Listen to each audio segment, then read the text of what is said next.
Hello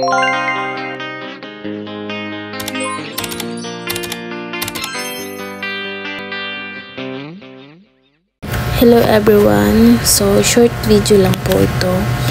Now ko lang po siya ipopost, so medyo matagal na rin po yan, at i-share ko lang po sa inyo na alagaan nyo po yung sarili nyo. Thankful po ako dahil may boyfriend po ako na inalagaan ako sa hospital at nag-absent po siya sa work.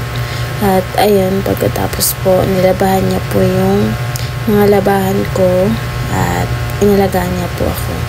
So pagkatapos din naman po niyan, umalis din naman po siya kasi papagalitan po siya ng mama niya kapag hindi po siya umuwi kasi siya po yung bunsong anak. At ayun, thank you po dahil nagkaroon po ako ng boyfriend na kagaya niya. At payo ko lang din po sa inyo na alagaan niyo po yung sarili niyo kahit na nag-work po kayo. At nung nakaramdam na din naman po ako na medyo okay na po ako, pumasok na po ako sa work at nakalimutan ko na need din po pala ng medical certificate. So bali, pumunta po muna ako sa hospital kung saan po ako emergency, at doon po po ako ng medical certificate kumuha.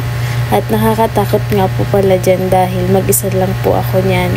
At Sunday po pala yan, hindi ko alam na wala po palang naka-duty na Sunday sa kuhaan po ng medical certificate. So ayan, ang nagawa ko, hindi na lang po muna ako pumasok ulit at nagpahinga na lang po muna ako.